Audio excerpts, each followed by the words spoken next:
You accepted a job offer for $65,000 a year. You did the math in your head. $65,000 divided by 12. That's roughly $5,400 per month. You budgeted around it. You made plans around it. You maybe even told someone what you'd be making. Then your first paycheck arrived. $3,490. You stared at it. You checked the math again. You wondered if HR made a mistake. They didn't. Nearly $2,000 of your monthly salary, money you earned, money you were promised, money you planned around was gone before you ever touched it. And here's what nobody told you. That's just the beginning. Because the number on your offer letter, that's not your salary. That's a starting point for a long list of deductions, taxes, and costs that quietly carve away at your paycheck from every direction, most of which you never agreed to, never questioned, and probably never fully calculated. By the end of this video, you will know exactly what your paycheck is actually delivering versus what it promised. You'll understand every line on that pay stub. And more importantly, you'll know the specific moves that let you keep more of what you earn legally, strategically, and starting today. Let's tear this apart. Let's start with the most fundamental lie in personal finance. The salary number you negotiate, celebrate, and plan around is called your gross income. It's the number before anything is taken out. What actually hits your bank account is your net income, also called take-home pay. It's what's left after the government, your employer, and a dozen other line items have taken their share. For most Americans, the gap between these two numbers is staggering. Let's use a concrete example. You earn $65,000 per year. Here's what actually happens to that money before you see a single dollar. Federal income tax. For a single filer in 2026 earning $65,000, your effective federal tax rate, the actual percentage of your total income paid in federal taxes after deductions, sits at approximately 12 to 14%. That's roughly $7,800 to $9,100 per year, gone. FICA taxes, Social Security, and Medicare, these come out at a flat 7.65% on every dollar you earn up to a certain threshold. On $65,000, that's approximately $4,972 per year, no exceptions, no deductions, straight off the top. State income tax. This depends entirely on where you live. 9 states charge zero income tax: Florida, Texas, Nevada, Washington, Wyoming, South Dakota, Alaska, Tennessee, and New Hampshire. But if you're in California, your state income tax could add another 6 to 9% on top. New York adds roughly 6%. Illinois takes 4.95% flat. If you're in a high-tax state, add another $3,000 to $5,000 per year to your deduction list. Adding just federal income tax and FICA on $65,000 in a zero-income tax state, you're already down approximately $13,000 to $14,000 per year. Your $65,000 salary is now delivering roughly $51,000 to $52,000 before a single other deduction. But we're just getting started. Pull up your most recent pay stub. If you've never actually read every line, you're about to understand your money in a completely different way. Health insurance premiums. If your employer offers health insurance, and most do, your share of the premium comes directly out of your paycheck. The average employee contribution for employer-sponsored health insurance in 2025 was approximately $1,400 per year for individual coverage and roughly $6,100 per year for family coverage, according to the Kaiser Family Foundation annual survey. That's $117 to $508 per month,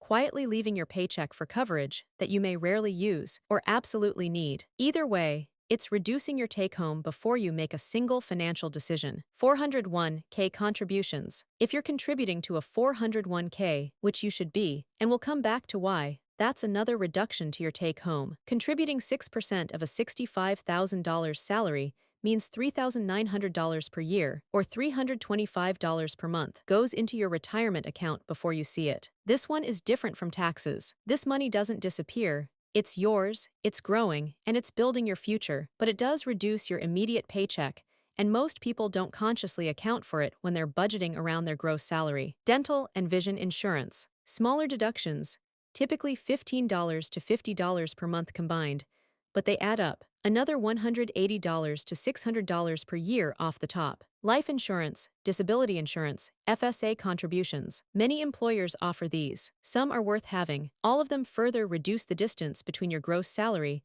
and what actually lands in your account. Now let's add it all up for our $65,000 earner in a moderate tax state, contributing 6% to their 401k with standard health insurance. Federal income tax. Approximately $8,500 FICA taxes, approximately $4,972 state income tax, moderate state, approximately $2,500 health insurance premium, approximately $1,401 contribution, approximately $3,900 dental and vision, approximately $400 total deductions, approximately $21,672 take-home pay, approximately $43,328 per year, or roughly $3,611 per month. You were hired at $65,000. You're living on $43,328. That's a 33% gap between what your employer pays and what you actually receive. 1/3 of your gross salary evaporates before you make a single personal financial decision. And this is before rent, before groceries, before your car, before anything. Here's where it gets worse. Because the deductions on your pay stub aren't the end of the story, they're just the first wave. The second wave is what economists call the cost of earning. These are the expenses you only have because you have a job, costs that most people never subtract from their true take-home, because they don't think of them as job-related. Commuting costs. The average American commutes 27 minutes each way, according to U.S. Census data. That's 54 minutes per day, roughly 225 hours per year, nearly 6 full 40-hour work weeks spent just getting to and from work. But beyond time, there's direct financial cost. The IRS estimates the average cost of driving at 67 cents per mile in 2024. If you commute 15 miles each way, below the national average, that's 30 miles per day, 7,500 miles per year, at 67 cents per mile, $5,025 per year, just to get to work and back. Add parking if applicable, add tolls, add accelerated vehicle maintenance from daily driving. Some people's true commuting cost exceeds $8,000 to $10,000 annually. Work clothing and appearance. Most jobs have explicit or implicit dress expectations. Conservative estimate, $800 to $1,500 per year in work-specific clothing, dry cleaning, and grooming that you would not spend if you weren't working. Convenience spending from time poverty. This one is invisible but enormous. When you work full-time, you're time poor. Time poverty drives spending on convenience. Takeout instead of cooking, grocery delivery instead of shopping, paid services instead of DIY tasks you'd handle if you had more time. Research from the Harvard Business Review found that full-time workers spend approximately $4,000 to $7,000 more per year on convenience-driven purchases than people who don't work full-time, simply because they lack the time to do things themselves. Childcare. For parents, this can be the single largest hidden cost of employment. The average annual cost of full-time childcare in the United States exceeds $15,000 and reaches $25,000 or more in high-cost cities. For many dual-income families, one parent's entire salary after taxes barely covers childcare costs, meaning their effective hourly wage after childcare is close to zero. Let's conservatively add these costs of earning back to our $65,000 example. Commuting, $5,000 work clothing and grooming, $1,000 convenience spending, $4,000 childcare if applicable, varies enormously. Even without childcare, that's an additional $10,000 per year in costs that exist only because of the job. Your $65,000 salary is now delivering approximately $33,000 to $35,000 in true economic value. Your real hourly wage, based on what you actually keep after taxes, deductions, and work-related costs, on a 40-hour workweek is closer to $16 to $17 per hour, not $31 per hour, which is what $65,000 looks like on paper. $16 per hour. Does that number change how you think about your next financial decision? It should. Here's why understanding your real take-home pay changes everything. Most people price their time and purchases using their gross hourly rate. They think in terms of their salary, but every financial decision you make is funded by your net income, your real take-home after everything. This creates a systematic miscalculation that affects every spending decision you ever make. Consider this framework, developed by Vicki Robin in the book Your Money or Your Life, one of the most important personal finance books written in the last 30 years. Every purchase you make costs not just dollars, it costs hours of your life, specifically, the number of hours you had to work to earn the after-tax after-cost money to pay for it. Using the real take-home rate of $16 to $17 per hour, we calculated above for our $65,000 earner. That's $600 dinner out with friends. You worked approximately 36 hours for it, nearly a full work week. That $35,000 car, you worked approximately 2,000 hours, a full year of your life. That $1,200 per month apartment upgrade over your previous place, you work approximately 71 hours every month, nearly 2 full work weeks, just to fund the upgrade. This isn't to say these purchases are wrong. Context matters, values matter, enjoyment matters, but most people make these decisions using the wrong denominator. They think in terms of gross income and feel wealthy. They should be thinking in terms of real take-home and hours of life. The moment you start measuring purchases in real hours of your life, your ending decisions change fundamentally, not because you become cheap, because you become intentional. Here's where this gets empowering, because understanding what's being taken from your paycheck also reveals exactly where you can get some of it back, legally, strategically, and without any complexity. Move 1.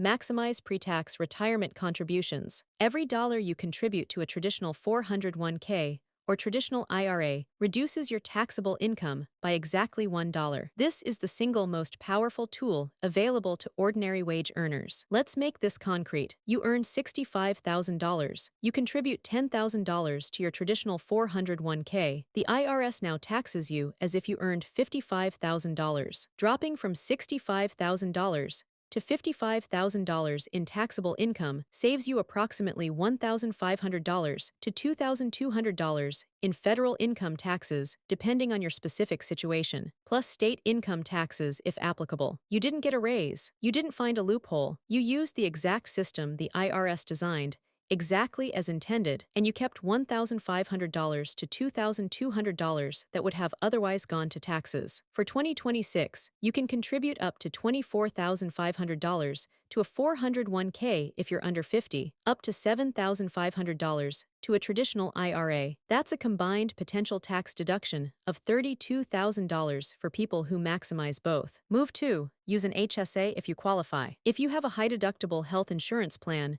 many employer plans qualify. You have access to a health savings account. The HSA is the only account in the U.S. tax code with triple tax advantages. Contributions are tax-deductible. Growth is tax-free. Withdrawals for medical expenses are tax-free. For 2026, you can contribute $4,400 for individual coverage or $8,750 for family coverage. If you're healthy enough to pay current medical expenses out of pocket, invest your HSA contributions. Let them compound for 20 to 30 years. Withdraw tax-free in retirement for healthcare costs, which will be substantial. The HSA used as an investment vehicle is arguably more powerful than a Roth IRA for people who qualify. Most people use it as a spending account. That's a significant missed opportunity. Move 3. Dependent Care FSA if you have children. If you're paying for childcare, a Dependent Care FSA allows you to contribute up to $5,000 per year in pre-tax dollars for qualifying childcare expenses. On a $65,000 salary, that $5,000 pre-tax contribution saves you approximately $750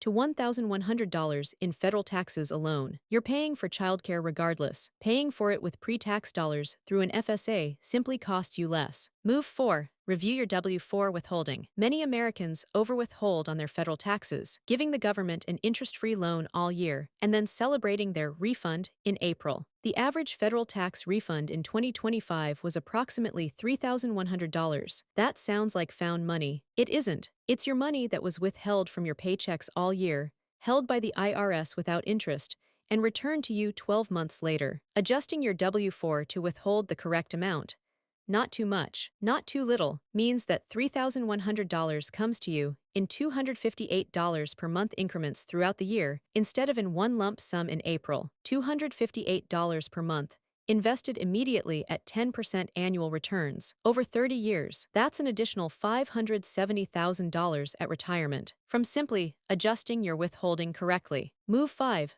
Understand your marginal versus effective tax rate. This one is mostly psychological, but it matters. Most people hear they're in the 22% tax bracket and assume they pay 22% on all their income. They don't. The U.S. tax system is progressive. You pay 10% on the first $11,925 of taxable income, 12% on income from $11,925 to $48,475, $22%, only on income above $48,475 up to $103,350. Your marginal rate, the rate on your last dollar earned, is 22%. Your effective rate, the actual percentage of your total income paid in taxes, is significantly lower. For a $65,000 earner with standard deductions, the effective federal rate is closer to 11 to 12%. Why does this matter? Because people sometimes avoid raises or additional income out of fear of moving into a higher bracket. That fear is based on a misunderstanding. Moving into a higher bracket only applies the higher rate to the income above the threshold,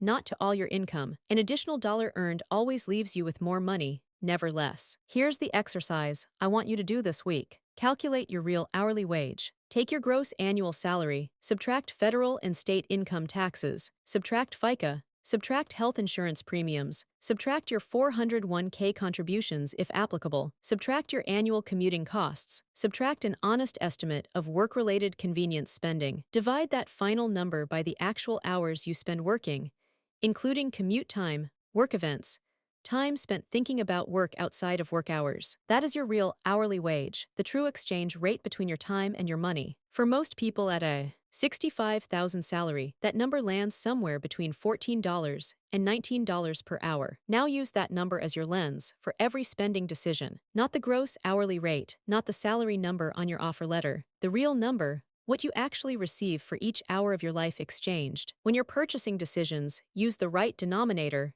Everything changes, not because you spend less on things that matter, because you stop spending so much on things that don't. Your paycheck was never the number on your offer letter. It was always something smaller, carved down by taxes, premiums, deductions, and costs that compound silently for your entire working career. Now you know the real number. Use it. Your salary is a promise. Your paycheck is reality, and the gap between them has been quietly shaping every financial decision you've ever made, usually without you realizing it. Here's what I want you to do right now. Pull up your last pay stub, add up every deduction, calculate your real monthly take-home, then add your commuting costs and work-related spending. That final number, not the gross, not the offer letter, not the round number you tell people at dinner, is what you actually have to build your life and your future on. Once you know the real number, you can work with it. You can maximize pre-tax contributions to reduce your tax bill. You can adjust your withholding so your money works for you all year instead of sitting with the IRS. You can price every purchase in real hours of your life and decide if it's actually worth it. The paycheck was lying. Now you know the truth. What you do with it is entirely up to you. See you in the next one.